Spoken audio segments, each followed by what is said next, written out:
Sekarang kita umpamanya ditanya, orang kalau dia tidur mau sholat, kita harus ngikuti hadis yang ini atau ngikuti hadis yang ini? Hadis yang pertama menegaskan kalau tidur mau sholat harus wudhu. Hadis yang kedua, para sahabat ketika Nabi datang mereka langsung sholat tanpa wudhu. Nah ini bagaimana? Nah ini makanya muncul Imam Asy-Syafi'i dengan usul fikihnya, muncul Imam Abu Hanifah dan seterusnya dan seterusnya. Dari para ulama-ulama itulah dirumuskan, oh ternyata para sahabat ketika menunggu Rasulullah di masjid mereka tidur dalam keadaan duduk. Maka di dalam kitab fikih syariat disimpulkan tidur membatalkan wudhu kecuali orang yang tidurnya dengan keadaan duduk menetapkan pantat.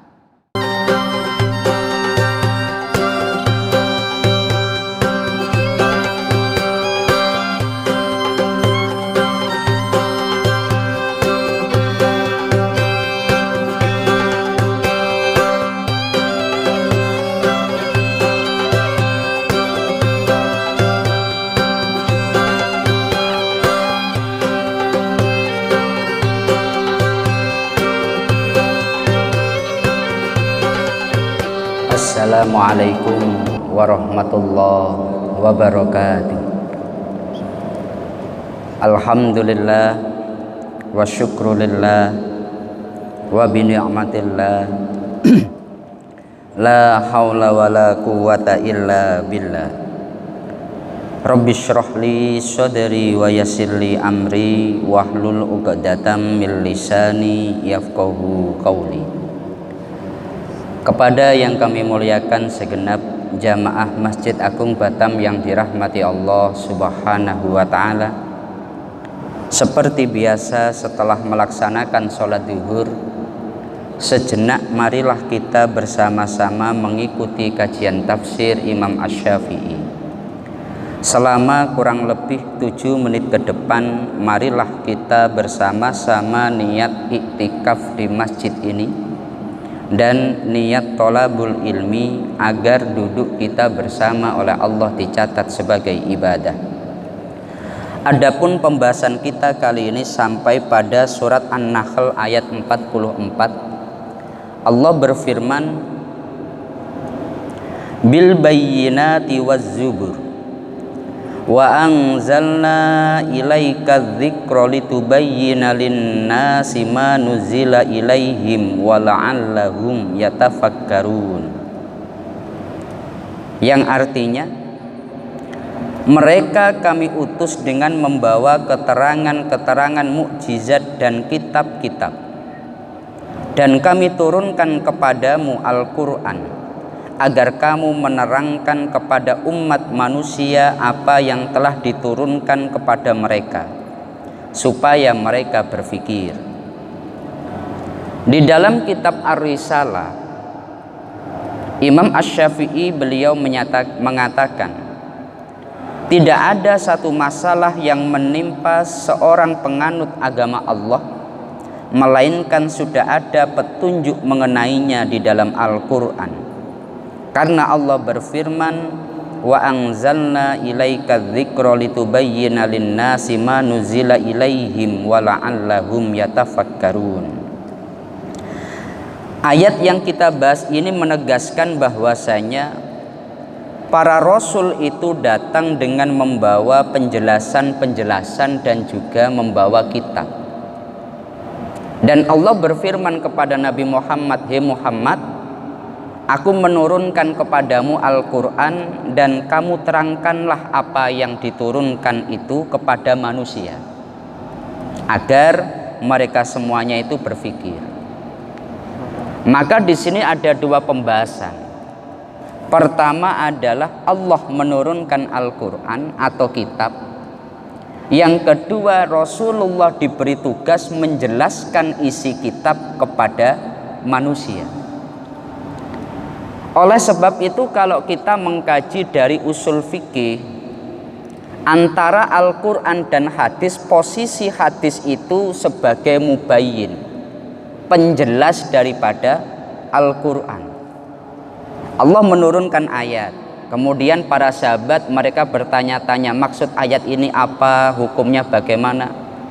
Maka Rasulullah menjelaskan hal itu kepada manusia.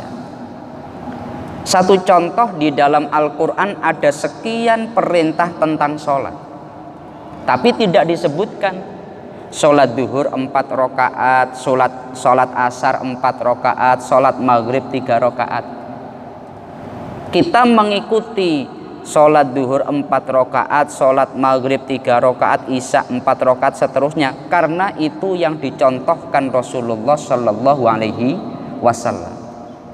Lah, contoh Rasulullah itu adalah penjelasan daripada perintah Allah, yakni kewajiban menjalankan sholat. Para sahabat itu meskipun mereka menemui Rasulullah, kadang mereka juga salah dalam memahami Al-Quran. Makanya Rasulullah menjelaskan maksud daripada ayat itu demikian. Contoh yang nyata itu dalam masalah menstruasi. Pada masa jahiliyah dulu, ketika ada perempuan haid, oleh orang jahiliyah dianggap sedang memiliki penyakit menular. Makanya perempuan yang sedang haid itu harus dikarantina, diletakkan jauh dari kampung, nggak boleh kumpul dengan keluarga, harus diusir dari rumah.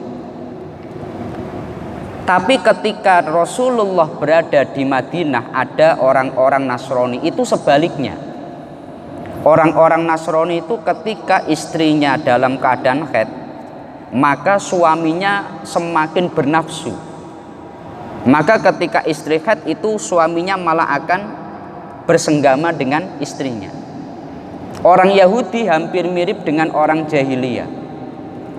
Ada dua adat yang sangat bertolak belakang.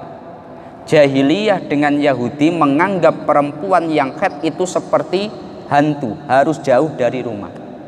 Tapi kalau orang Nasrani itu malah mereka mengumpuli istrinya. Akhirnya para sahabat tanya, Nabi, kalau untuk Islam bagaimana? Apakah kita mencontoh orang-orang Yahudi menetapkan adat yang ada pada masa jahiliyah, ataukah kita seperti orang Nasrani? Akhirnya Allah menurunkan ayat, wa yas'alunaka 'anil mahid qul huwa adza fa'tazilun nisaa fil mahid wala taqrabuhunna hatta yadhurun fa idza tatahharna fa'tuhunna min haitsu amarakumullah innallaha yuhibbut tawwabin wa yuhibbul mutatahhirin. Mereka bertanya kepadamu Muhammad tentang masalah haid. Jawablah bahwa haid itu adalah kotor, artinya darah kotor. Dalam ayat itu ada perintah fa'tazilun nisaa fil mahid. Jauhilah perempuan ketika dalam keadaan haid. Para sahabat ketika mendapatkan ayat ini, maka mereka itu menganggap perintah yang ada dalam Al-Quran seperti yang dilakukan pada masa jahiliyah. Artinya istri harus dikeluarkan dari rumah. Selama mereka haid, mereka diusir. Mereka tidak boleh kumpul dengan keluarga karena dianggap memiliki penyakit menular. Kalau ada orang terkena haid itu, wah ini pasti tertular oleh tetangga, seperti itu. Akhirnya itu dilakukan oleh para sahabat ketika Allah menurunkan ayat tadi.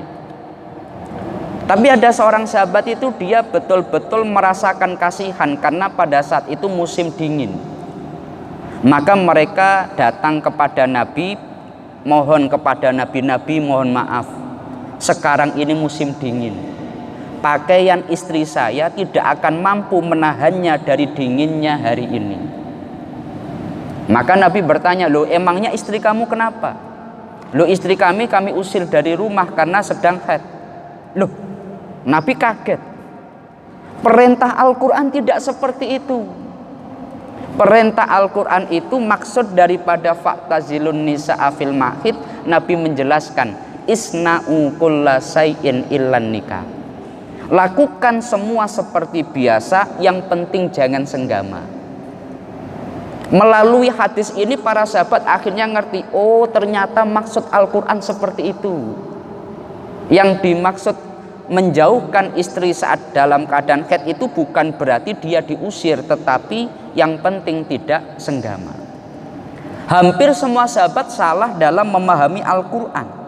Imbasnya istrinya itu hampir nggak selamat karena terkena musim dingin. Untung Rasulullah menjelaskan. Lah disinilah peran daripada Rasulullah dalam ayat ini, litubayyina linnasi ma nuzila ilaihim, agar engkau Muhammad menjelaskan kepada manusia apa yang diturunkan kepada mereka. Maka kita harus memegang dua hal ini. Pertama Al-Quran, yang kedua hadis Rasulullah Sallallahu Alaihi Wasallam. Cuma karena masa kita sudah terlampau jauh dari Rasulullah, kita sudah lewat 14 abad. Antara kita dengan Rasulullah ada sekian masa yang terlewati. Kalau sekarang umpamanya ada orang ditanya, hanya disodorkan Al-Quran dan hadis, bagaimana tata caranya wudhu yang benar, itu pasti tidak akan bisa. Maka disinilah muncul para ulama-ulama yang mereka memiliki satu jasa besar di dalam Islam.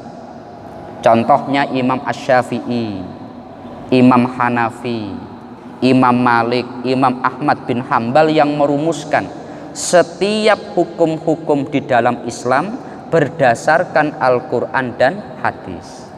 Kalau kita langsung ngambil sendiri rancu. Karena di dalam Al-Quran ada sekian banyak ayat yang itu sudah dinase atau diamandemen. Hadis Rasulullah sendiri kadang itu bertentangan kalau orang tidak mempelajari. Satu contoh umpamanya kita ditanya, pada satu hadis Rasulullah menyampaikan, ini masalah penting kaitan hadis, faman nama falyatawaddo, siapa yang dia tidur kalau dia mau sholat maka dia wajib wudhu. Dalam hadis sahih itu Nabi menegaskan, kalau orang tidur dia mau sholat harus wudhu dulu. Berarti ketika dia tidur membatalkan wudhu, kalau mau sholat dia harus wudhu dulu. Tapi di dalam hadis yang lain, para sahabat ketika jamaah dengan Rasulullah, dalam hadis disebutkan yanamuna thumma yusalluna wala yatawaddauna. Para sahabat itu mereka menunggu sholat jamaah dengan Nabi, mereka menunggu sampai tertidur. Dan ketika Nabi datang mereka langsung sholat. Dalam hadis disebutkan wala yatawaddauna, dan mereka tidak wudhu. Sekarang kita umpamanya ditanya, orang kalau dia tidur mau sholat, kita harus ngikuti hadis yang ini atau ngikuti hadis yang ini? Hadis yang pertama menegaskan kalau tidur mau sholat harus wudhu. Hadis yang kedua, para sahabat ketika Nabi datang mereka langsung sholat tanpa wudhu. Nah ini bagaimana?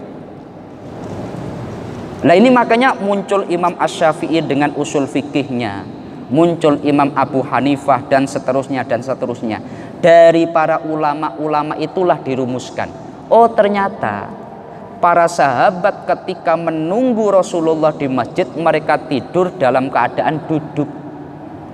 Maka di dalam kitab fikih syariat disimpulkan tidur membatalkan wudhu kecuali orang yang tidurnya dengan keadaan duduk menetapkan pantat. Ini rumusan daripada ulama karena memandang sekian banyak hadis dan juga tentu saja Al-Quran. Nah ini makanya kita tidak bisa hanya dengan Al-Quran dan hadis saja mengabaikan apa yang telah dirumuskan oleh para ulama-ulama yang terdahulu.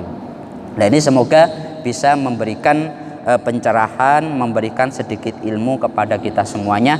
Mari kita bersama-sama menutup dengan membaca surat Al-Fatihah. Semoga Allah senantiasa memberikan kita semuanya kesehatan dan Allah memudahkan urusan-urusan kita bersama. Al-Fatihah. A'udzubillahi minasyaitonirrajim. Bismillahirrahmanirrahim. Alhamdulillahirabbil alamin arrahmanirrahim maliki yaumiddin iyyaka na'budu wa iyyaka nasta'in ihdinas siratal mustaqim siratal ladzina an'amta 'alaihim ghairil maghdubi 'alaihim waladdallin amin. Kurang lebihnya dari kami mohon maaf. Akhirul qauli wallahul muwaffiq ila aqwamit thoriq. Wassalamualaikum warahmatullahi wabarakatuh.